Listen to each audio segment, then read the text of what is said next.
चलिए आज एक ऐसी कहानी की बात करते हैं जो हमें सिखाती है कि कैसे कभी-कभी सबसे बड़ी हार ही सबसे बड़ी जीत की वजह बन जाती है। ये कहानी एक ऐसे लड़के की है जिसका सबसे बड़ा सपना उसकी आंखों के सामने टूट गया और फिर उसी टूटे हुए सपने के टुकड़ों से उसने कुछ ऐसा बनाया जिसकी उसने कभी कल्पना भी नहीं की थी। ये लाइन सिर्फ एक कहावत नहीं है, इसे असल में समझने के लिए हमें आर्यन की कहानी में उतरना होगा। ये एक ऐसी कहानी है जो दिखाती है कि कैसे जिंदगी का सबसे बड़ा रिजेक्शन सबसे सही डायरेक्शन भी बन सकता है। तो कहानी की शुरुआत होती है आर्यन से। बचपन से ही उसके मन में बस एक ही धुन सवार थी, एक ही सपना था कि वो एक बड़ा सरकारी अफसर बनेगा। ये उसके लिए कोई नौकरी नहीं थी, बल्कि ये उसका जुनून था, उसकी जिंदगी का मकसद था। और इस एक सपने को सच करने के लिए उसने अपनी जिंदगी के पूरे 4 साल लगा दिए। सोचिए जरा, 4 साल! ये सिर्फ कैलेंडर के दिन नहीं थे, ये उसकी जवानी थी, उसकी सारी एनर्जी थी, उसका हर एक पल था जो सिर्फ और सिर्फ एक ही लक्ष्य के नाम था। इन 4 सालों में उसकी पूरी दुनिया एक छोटे से कमरे में ही सिमट कर रह गई थी। कोई दोस्त नहीं, कोई त्योहार नहीं, कोई पार्टी नहीं, बस वो था और उसकी किताबें।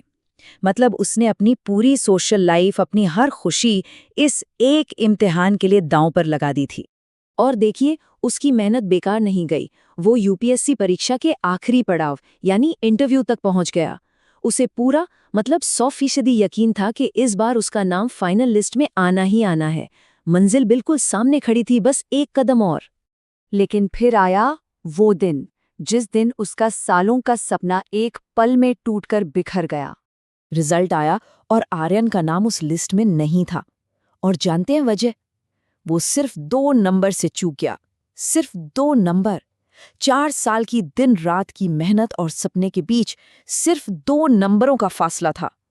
कहने को तो ये फासला बहुत छोटा था, पर इसका असर उसकी पूरी जिंदगी पर पड़ने वाला था। बस एक झटके में सब खत्म हो गया। वो 4 साल की मेहनत, माँ बाप की आंखों में पल रही उम्मीदें और उसका खुद पर जो यकीन था, सब कुछ टूट गया। वो बहुत गहरे डिप्रेशन में चला गया। उसे लगने लगा कि बस जिंदगी यहीं खत्म हो गई है। कई महीने उसने खुद को दुनिया से पूरी तरह अलग कर लिया, एक कमरे में बंद। लेकिन फिर एक दिन अंधेरे में उम्मीद की एक किरण दिखी। उसने यूं ही अपनी एक पुरानी डायरी उठाई। उस डायरी के पन्ने पलटते हुए उसे वो नोट्स और छोटी छोटी कहानियां मिलीं जो उसने पढ़ाई के दौरान मुश्किल से मुश्किल टॉपिक को अपने लिए आसान बनाने के लिए लिखी थीं। उसे खुद भी नहीं पता था कि अनजाने में ही वो एक ऐसा हुनर तराश रहा था जो उसकी जिंदगी बदलने वाला था। और बस उसी पल उसे एक बहुत बड़ी बात समझ आई। उसे एहसास हुआ कि उसका शौक तो था एक अफसर बनकर समाज में बदलाव लाना, लेकिन उसका असली हुनर तो कुछ और ही था। उसका हुनर था मुश्किल चीजों को बेहद आसान तरीके से समझाना और सिखाना। पहली बार उसे अपने शौक और अपने हुनर के बीच का फर्क साफ साफ नजर आया। ये एहसास उसके लिए एक टर्निंग पॉइंट था। अब वो किसी पद के पीछे नहीं भाग रहा था, बल्कि एक बड़े मकसद की ओर बढ़ रहा था। उसने एक बिल्कुल नया रास्ता अपनाने का फैसला किया। उद्देश्य यानी जीने की वो वजह जो किसी भी जॉब टाइटल या कुर्सी से बहुत बड़ी होती है। आर्यन को अब अपना उद्देश्य मिल गया था। उसने अपनी नाकामी को छुपाने के बजाय उसे अपनी सबसे बड़ी ताकत बनाने का फैसला किया। तो उसने क्या किया?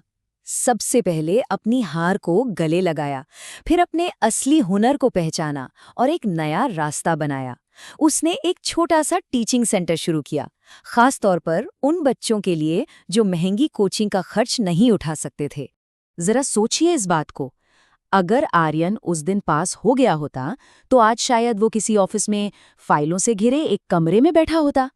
पर आज वो हजारों बच्चों की जिंदगियां बदल रहा है। उसकी एक असफलता ने उसे असल में कहीं ज्यादा बड़ा बना दिया।